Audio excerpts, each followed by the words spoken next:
I refuse to not be first. Do we do enough? Well, I never shut up about it. It must have been about 16, 17. We nicked their guilt rings. Right, the bouncers' guilt rings. This is no good for me. That's the reality. If you want the honest truth, and I see it every day. Yeah, he's been working out. Solomon Dacres is one of a small crop of up-and-coming heavyweights from the UK. Robert Ismay, 11-0, the home fighter. If we have a winner on Saturday, they will be English champions. Sol, welcome. I still got a vivid memory of watching you for the first time in the WSB. I think it was your debut against Mihai Nistor in 2018. Nistor, for those of you of course who don't follow the amateurs, stopped Anthony Joshua, Otto Varlin, big Fraser Clark, Ergovic, a load of fighters inside the distance. Knowing very little about you at that point, I thought this could be a really rough night for this novice. You made it look easy, and actually, even under pressure, against guys like Bracamonte, Sokolowski, you always look like you have time on your hands. What do you think it is that you do in the ring that the guys aren't expecting you to be as good and as competent at? I think it's just boxing IQ, little things like distance controlling the range, little things, everyone thinks heavyweights are going to just come forward swinging, be as strong as they can be and just keep waiting for, but I think I've got a bit more finesse for the heavyweight division. Robert, welcome to you. You had a stop-start career through no fault of your own, a lot of hand surgeries between, I think it was 2013 and 2019. Boxing was calling you back though, but unfortunately for you, no sooner had you got back, the pandemic struck. So it's been far from ideal these last 7 or 8 years, I'm sure, but would that all be worth it if you were to walk away with this on Saturday? 100%, yeah, that's what it's all about. This is what I turned pro for. I mean, the only reason you haven't heard of us is because of that, what I thought was a career-ending hand injury. The only reason you haven't heard of us winning British titles, Commonwealth titles, is because of that. My career was on the up. And do you know what? I would have snubbed my nose at that, and on the way up. But obviously, I'm not now. I'm 35, and we're having one last crack of the whip, and I intend to take it with both hands. Rob, you made a fair bit about the size of Sol in this fight. Is it a case... As in what, Dan? I think you said in one of the interviews that some of the bigger guys in the division you probably couldn't compete with because of the size, because you're not naturally... apparently, but that's what I was about to say, so naturally... Put the mic closer, I can't hear you, son.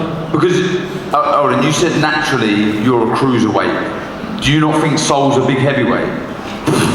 Do you think he is? Well, all I'll say is I see a photo the other day of you next to Tyson Fury. I didn't think there was much in height, really. Yep. But I'm guessing... There is, Darren. There is. But what I'm about to say is that make your approach to this fight quite an obvious one then? Is it about getting on the chest of Sol and trying to outwork him? I'm not giving absolutely anything away about what I'm going to do. We all know what he's going to do. He's going to dance. He's going to run, isn't he? I ain't going to run. Of course you're going to. Well, if you don't run and you stand and meet me in the middle of the ring, there's only one outcome. You come out second best. Are you mad? You brought a good point up yesterday. How many pro fights have I had at heavyweight? Answer it. How many? You've had 3 pro. 3. How many you had as a pro? 5. How many you stopped? Yeah, 1. How many have I stopped? I don't know. 2 out of the fucking 3. The most 3 diabolical heavyweights. Oh, so have you Bracamonte is a 22-stone plotter. Yeah. Your sausage. He beat you. No, I wouldn't. No, I wouldn't. You'll find out when I hit you on the button, kid. You'll find out. I don't think you'll catch the button, mate. Yeah, listen, you don't know who you're stepping in the ring with, kid. You don't know. You haven't got a clue. Your team hasn't got a clue.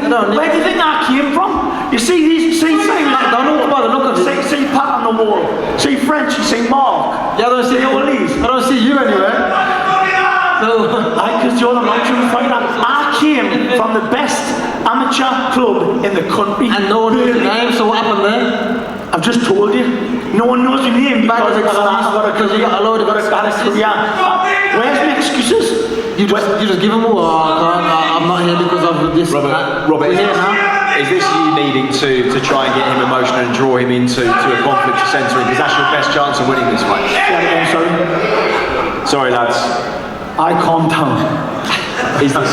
Is this you needing to try and get an emotional response from him to try and get him to trade with you because you know that's your best way of winning on Saturday? Not necessarily It's the because only way to hit me because if I jab and move and that, he won't hit me. If I stand in the middle of the ring, I'll beat the shit out of him. But that's his only chance to maybe touch me. of course you will. But because you don't know anything about us, I'm gonna. Because you've done nothing. Because I'll cut the ring. You don't know anything about me. I'm a jab pedigree. You got an amateur pedigree? I haven't got one. You got a national title? No. You got an amateur pedigree then? But because you're Mr. GB, I was picked That's up for amateur England before there was a GB squad. That's amateur pedigree, isn't it? Team GB. National title. You still box like one, kid. You still box like one. You still box like an I amateur. box you like one and beat you, so what does that say about you? So, some of the Toon Army have come out here. How are you feeling about fighting in front of them in the Lions Den? I love it, we've got the football flags, football's got nothing to do with it, but it's good because, guys, there's nothing better than, the guys coming to support him, they're riling up with everything, and it's just going to give me a bit more incentive to put the performance on that I'm going to put on. You've had a lot of good sparring. So the last couple of years you've been to Morecambe several times with Parker and Fury, and they've been in with Big Joe Joyce, Johnny Fisher, Guido Vianello, Fraser Clark. I mean, these are big, tough men. Yeah, that's proper heavyweight fighters. Yeah, that's as good as preparation is going to get. I mean, how far away are you from those guys? And you're honest with them. I'm not far away. I've sparred, world champions, former world champions. I've not been dusting around in the sport. I've been going around and going with the top guys in the gyms and putting the work in, and I know that I'm not far off those guys at all. It's just a matter of getting more fights under my belt, and You haven't been hit yet though. because that's good. Yeah, listen, I take nothing away from you because you're evasive and you move well. Defense. Yeah, of course. The boys to have some on Saturday. You've got a good. You're good. You're defensively well. Like, listen, I've never.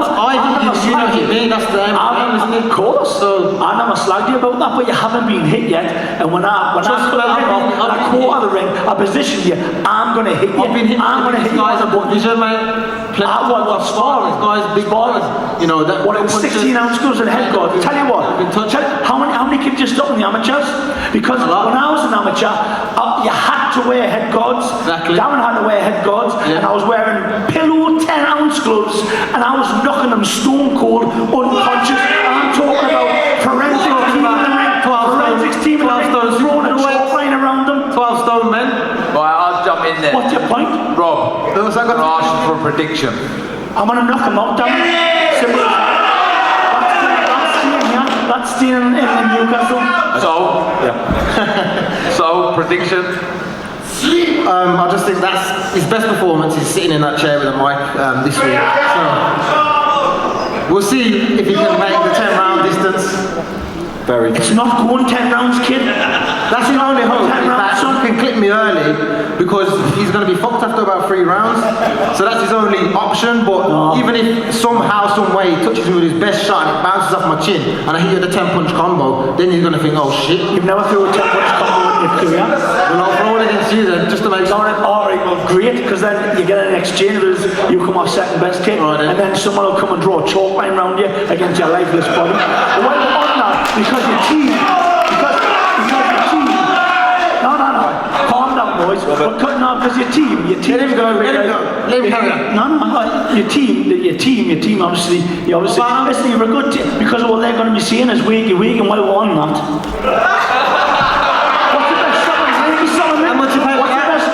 What's the best shot? But you spent half your purse on that, didn't you?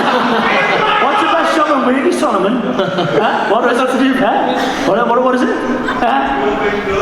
We'll try it. Get that down there, No, I'll sell that for a tenner. I don't know what's going to do for me. I wouldn't give it to a dog.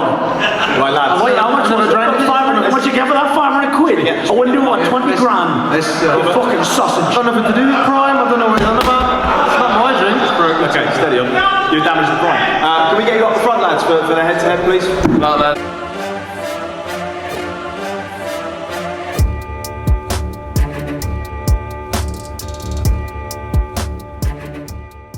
because I refused to not be first. Do we do enough? Well, I never shut up about it. It must have been about 16, 17. We nicked their guilt rings.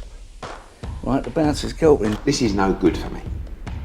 That's the reality. If you want the honest truth, and I see it every day,